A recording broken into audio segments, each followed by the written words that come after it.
எங்க வீட்டில் நடைபெற்ற நவராத்திரி குழுவை பற்றி ஒரு வீடியோ போட்டிருக்கிறேன், பாருங்க. ஓம் அஸ்ய ஸ்ரீ சண்டி கவசஸ்ய பிரம்மா ரிஷிः அனுஷ்டுப்छन्दः சாமுண்டா தேவதா அங்கன்யாசோக்த மாதரோ பீஜம் திக்பந்த தேவதாஸ்தத்வம் ஸ்ரீ ஜகதம்பா प्रीत्यर्थे सप्तशती पाठाङ्गत्वेन जपे विनियोगः। ॐ नमश्चण्डिकायै। मार्कण्डेय उवाच ॐ यद्गुह्यम् परमम् लोके सर्वरक्षाकरम् नृणाम् यन्न कस्यचिदाख्यातम् तन्मे ब्रूहि पितामह। ब्रह्मोवाच अस्ति गुह्यतमम् विप्र सर्वभूतोपकारकम् देव्यास्तु कवचम् पुण्यम् तच्छृणुष्व महामुनि। तै तै गणपतिनां सदा तै तै गणपतिनां सदा अवरुवासुवेकरं वाजिनि अगेनासदुर्गणराजा प्राणमन्दिरमुद्दां सत्सुरमण्डलकी सुरबाजा तय्य तय्य नक दिनाक नक दिन भजन करे उठ विट नक दिन पिताम पिताम तोम तै तै गणपति नाम सदा तै तै गणपति नाम सदा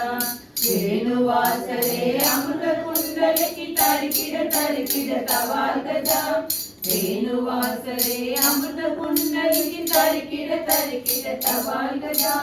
नारद तुम्बुरु वैनव जागे नारद कर में उपसर्गा नारद तुम्बुरु वैनव। प्रथमम् शैलपुत्री च द्वितीयम् ब्रह्मचारिणी तृतीयम् चन्द्रघण्टेति कूष्माण्डेति चतुर्थकम् पञ्चमम् स्कन्दमातेति षष्ठम् कात्यायनीति च सप्तमम् कालरात्रीति महागौरीति चाष्टमम् नवमम् सिद्धिदात्री च नवदुर्गाः प्रकीर्तिताः उक्तान्येतानि नामानि ब्रह्मणैव महात्मना अग्निना दह्यमानस्तु शत्रुमध्ये गतोरणे विषमे दुर्गमे चैव भयार्ताः शरणम् गताः न तेषाम् जायते किञ्चिदशुभम् ऋणसङ्कटे नापदम् तस्य पश्यामि शोकदुःखभयम् न हि यैस्तु भक्त्या स्मृता नूनम् तेषाम् वृद्धिः प्रजायते ये त्वाम् स्मरन्ति देवेशि रक्षसे तान्न संशयः प्रेतसंस्था तु चामुण्डा वाराही महिषासना ऐन्द्री गजसमारूढा वैष्णवी गरुडासना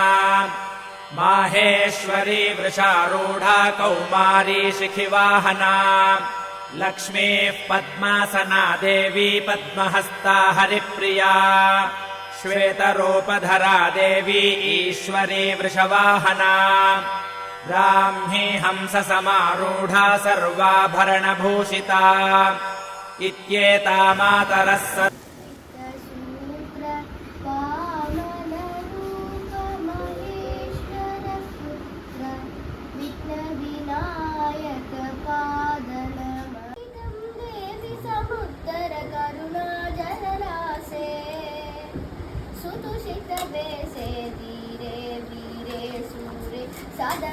सारे तारे सारे पद भवकारागारे गोरे निपतित मम शिशुमतुलबले। सर्वाः सर्वयोगसमन्विताः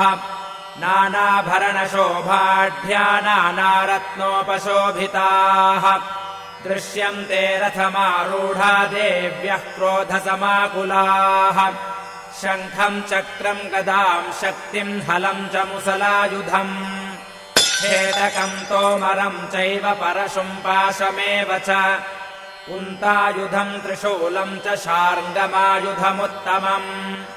दैत्यानाम् देहनाशाय भक्तानामभयाय च धारयन्त्यायुधानीत्थम् देवानाम् च हिताय वै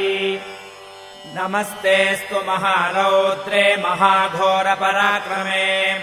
महाबले महोत्साहे महाभयविनाशिनि त्राहि माम् देवि दुष्प्रेक्ष्ये शत्रूणाम् भयवर्धिनि प्राच्याम् रक्षतु मामैन्द्री आग्नेय्यामग्निदेवता दक्षिणेव तु वाराही नैऋत्याम् खड्गधारिणी प्रतीच्याम् वारुणी रक्षेत् वायव्याम् मृगवाहिनी उदीच्याम् पातु कौमारी ऐशान्याम् शूलधारिणी ऊर्ध्वम् ब्रह्माणि मे रक्षेत् अधस्ताद्वैष्णवी तथा एवम् 10 दिशो रक्षेत् चामुण्डा शववाहना जया मे चाग्रतः पातु विजया पातु पृष्ठतः अजिता वामपार्श्वे तु दक्षिणे चापराजिता शिखामुद्योतिनी रक्षेदुमामूर्ध्नि व्यवस्थिता मालाधरी ललाटे च भ्रुवौ रक्षेद्यशस्विनी त्रिनेत्रा च भ्रुवोर्मध्ये यमघण्टा च नासिके शङ्खिनी चक्षुषोर्मध्ये श्रोत्रयोर्द्वारवासिनी कपोलौ कालिका रक्षेत् कर्णमूले तु शाङ्करी नासिकायाम् सुगन्धा च उत्तरोष्ठे च चर्चिका अधरे चामृतकला जिह्वायाम् च सरस्वती दन्तान् रक्षतु कौमारी कण्ठदेशे तु चण्डिका घण्टिकाम् चित्रघण्टा च महामाया च तालुके कामाक्षी चिबुकम् रक्षेद्वाचम् मे सर्वमङ्गला ग्रीवायाम् भद्रकाली च पृष्ठवंशे धनुर्धरी नीलग्रीवा बहिः कण्ठे नालिकाम् नलकूबरी स्कन्धयोः खड्गिनी रक्षेद्बाहू मे वज्रधारिणी हस्तयोर्दण्डिनी रक्षेदम्बिका चाङ्गुलीषु च नखाञ्छूलेश्वरी रक्षेत् कुक्षौ रक्षेत् कुलेश्वरी स्तनौ रक्षेन्महादेवी मनः शोकविनाशिनी हृदये ललिता देवी उदरे शूलधारिणी नाभौ च कामिनी रक्षेत् गुह्यम् गुह्येश्वरी तथा पूतना कामिका मेढ्रम् गुदे महिषवाहिनी कट्याम् भगवती रक्षेज्जानुनी विन्ध्यवासिनी जङ्घे महाबला रक्षेत् सर्वकामप्रदायिनी गुल्फयोर्नारसिंही च पादपृष्ठे तु तैजसी पादाङ्गुलीषु श्रीरक्षेत् पादाधस्तलवासिनी नखान् दंष्ट्राकराली च केशांश्चैवोर्ध्वकेशिनी रोमकूपेषु कौबेरी त्वचम् वागीश्वरी तथा रक्तमज्जावसा मांसान्यस्थिमेदांसि पार्वती अन्त्राणि कालरात्रिश्च पित्तम् च मुकुटेश्वरी पद्मावती पद्मकोशे कफे चूडामणिस्तथा ज्वालामुखी नखज्वालामभेद्या सर्वसन्धिषु शुक्रम् ब्रह्माणि मे रक्षेच्छायाम् छत्रेश्वरी तथा अहङ्कारम् मनोबुद्धिम् रक्षेन्मे धर्मधारिणी प्राणापानो तथा व्यानमुदानम् च समानकम् वज्रहस्ता च मे रक्षेत् प्राणम् कल्याणशोभना रसे रूपे च गन्धे च शब्दे स्पर्शे च योगिनी सत्त्वम् रजस्तमश्चैव रक्षेन्नारायणी सदा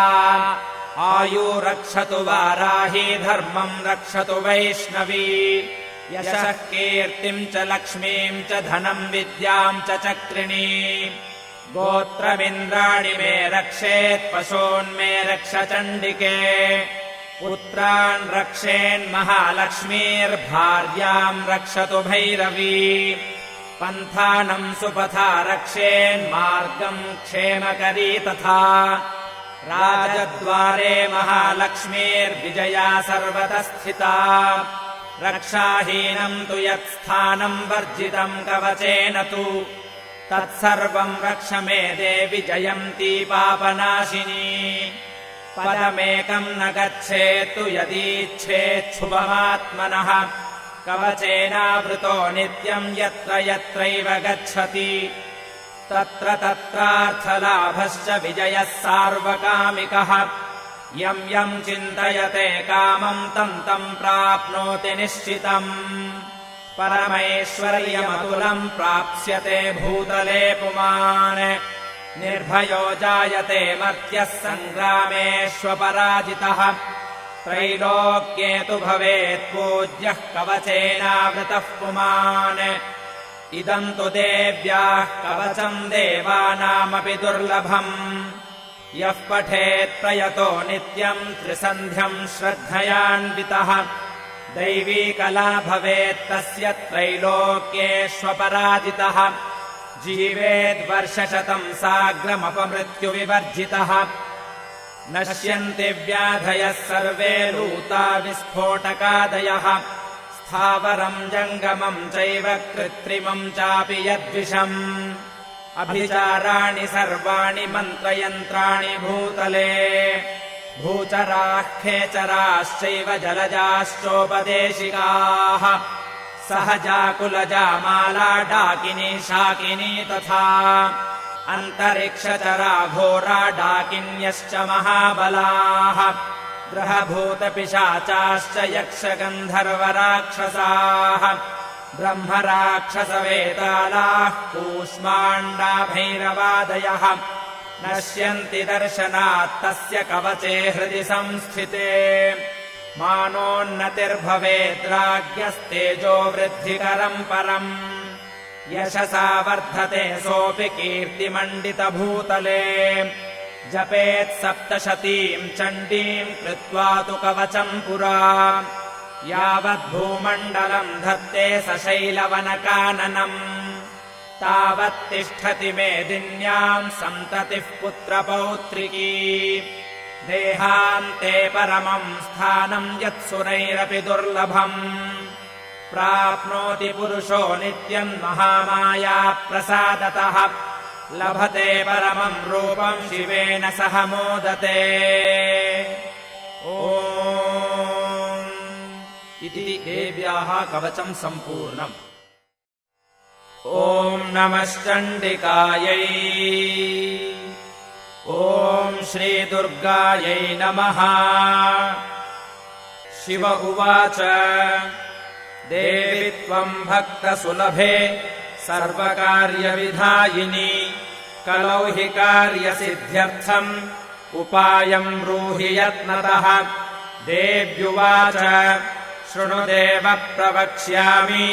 कलौ सर्वेष्टसाधनम् मया तवैव स्नेहेनाप्यम् वा स्तुतिः प्रकाश्यते ॐ अस्य श्रीदुर्गा सप्तश्लोकी स्तोत्रमन्त्रस्य नारायण ऋषिः अनुष्टुप्छन्दः श्रीमहाकाली महालक्ष्मी महासरस्वत्यो देवताः श्रीदुर्गा प्रीत्यर्थम् सप्तश्लोकी दुर्गापाठे विनियोगः ॐ ज्ञानिनामपि चेतांसि देवी भगवती हि सा बलादाकृष्य मोहाय महामाया प्रयच्छति दुर्गे स्मृता हरसि भीतिमशेषजन्तोः स्वस्थैः स्मृता मतिमतीव शुभा நன்றி. அடுத்த வீடியோல உங்களை சந்திக்கிறேன்.